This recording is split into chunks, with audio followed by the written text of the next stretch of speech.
backwards. I think he thought he moved. I think he did move. And then at a couple of rounds ago at the end of 2020. Hey, Martin. Yeah, and he will know. He will hear Zarco's Desmond Fedici. At the back there, that's Fabio Quartararo. He's been trying desperately to find a way through. On that fact, it's got to be committed. Didn't fancy it. On board now with number 42, Alex Rins, as we then head into Zarco, and it's going to be an inevitable outcome. There's nothing that Rins can do about it. Soul destroying, but it was a slow, not slow, but not on his red-hot pace in the first 2 or 3 laps. That on board here with Vinales, the race winner from last time out, cannot find a way through here on Miguel over a race distance on that medium front. No surprise to see him going backwards. Maverick Vinales, the latest man to pick him around the final. Ducati, and just like Zarco did to Rins a couple of laps ago, Bagnaia does it to the world champion Mir. Yeah, lap of the race, a 54.491, a new race record. He worked so hard yesterday in FP4 on really used big tyre drop off from the rear last weekend. It feels like a matter of time before Bagnaia. No choice to go for the medium front tyre, given the fact that the soft wasn't lasting. Well, they did have a choice, of course. They could have run the soft, but has taken second, and he's trying now to get some slipstream behind your race leader Jorge Martin again. And pay attention, Steve, the 2 quickest men on the circuit right now are the Monster Energy Yamahas. The It would be some ride from Quartararo and Vinales on lap 9 to manage to get through. Enough to show him the wheels. Martin will know he's there. And Rins was really missed. Is there a move coming into turn 15 from Alex Rins? He's lining it up, he's on. He's here in Losail. 9 laps completed, and here comes passed by his teammate Brad Binder. Yeah. There is Franco Morbidelli. He's hot on the tails of these Petronas Yamaha SRT machine. This is the battle race. He can see that the leaders aren't getting away from him, so he's not having to over-stress that rear tyre. Vinales. Yeah.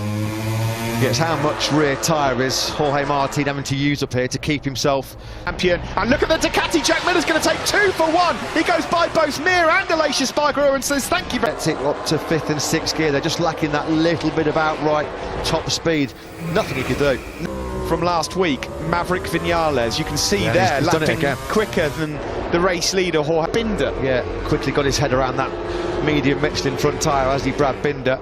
Really good rescue. Rins in 3rd. Top 9, Steve, at the start of the last lap. The top 9 covered by 1. Hit the halfway point. Is Vinales attacking his teammate Fabio Quartararo? No, not quite close enough in the braking zone. Jack Miller is looking okay so far, in a good position. The 2K found a way through on the factory Suzuki of Joan Mir. Can he find a way through on the factory Suzuki? Yeah, it was last week as well, Steve, recovering from a poor start. He said he destroyed the front and the rear tyre. Big. That was close. Quartararo has gone past the Aprilia of Aleix Espargaro, who looks like Bagnaia goes through on Rins. Well, Ducati cannot believe it. There's their with Miller looking seriously threatening as well in 5th. I just want to say as well, Matt, keep an eye on Joan Mir, because he's sent Zach Miller lurking in the background, coming down that start-finish rate very, very quickly. We won't have a Ducati top 3. Mir merciless on Miller. Lovely, aggressive. All's fair in love and war. It was a brilliant right on his tail. Bastianini again. Oh, that was Rins. That was Rins. He's having moments galore at the moment, Alex Rins. Oh, and now the 2 buddies, Maverick Vinales and Miller, almost make contact. Getting pretty feisty out there right now, isn't it? Look at that. Jack Miller is upset with the world champion Joan Mir. We'll have to pick the bone. Iker has crashed out of the race. Tech 3, a nightmare for them. Paul Espargaro, keep an eye on the use that engine, keep getting in front, frustrate the heck out of those Yamahas and Suzuki. A proper brawl going on. Gloves off, no friends here on circuit. I mean, Paul Espargaro again closing on Joan Mir. 55-2, he was 8 to go, and it's still Jorge Martin. He hasn't seen the rear tyre of anybody in this Qatar Grand Prix right now. He's looking very good indeed, El Diablo. And Alex Rins has removed. That was a move from Fabio Quartararo. And by the way, whilst all this is going on, Jorge Martin's putty. Well, we've had fireworks already here, haven't we, in Doha? Jorge Martin. It's just amazing that they're able to even still be in contention here. Jorge Martin. Oh, Oh, sorry, 19th place. I thought Quartararo was going to have a desperate lunge there. You would not have thought we'd be saying this on lap 16, but Jorge Martin could win this. 2GP, folks, not Moto 3. Oh, here we go. Fabio Quartararo, lovely. Yeah. Block pass. Do to respond.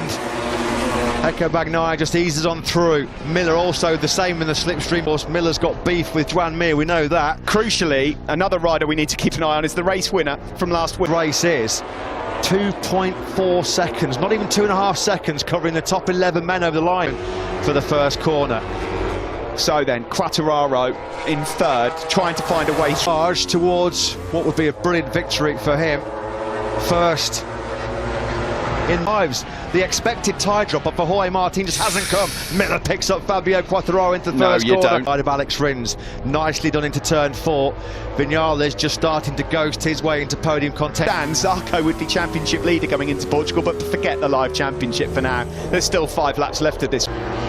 So then Fabio Quartararo threatened this in FP4. He was very, very confident, supreme. That, because here comes also Maverick Vinales. That was Yamaha's famous corner speed and edge grip. That final corner, the best drive he's probably had all weekend. Immaterial, absolutely nothing he can do about the decay. So it is at the front, Fabio Quartararo, and it's surely a matter of time. The top 15, 5.3 seconds. Incredible. Simon.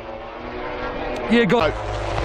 I just want to remind you, if these Yamahas will go finish 1 and 2, I want to take you back to the first. He knows that, and that's a mistake that's come from Maverick Vinales. That's all because he could see Fabio Quartararo here in Qatar. He's half a second clear of Jorge Martin. That's the biggest advantage we've seen in this Grand Prix pretty much since the Mir, the world champion. He's down in 9th place. He can't find a way through at the moment on Aleix Espargaro. Limits warning for Maverick Vinales, by the way. Now that would be a disaster for the league. Going to feel a bit rough after this if they stay in 6th and 7th. Jorge Martin is still doing such an amazing pass there, and that's given a bit of breathing space also to Jorge Martin. Zarco knew he'd have the speed on the start. Stories in this, all the manufacturers are inside the top 10.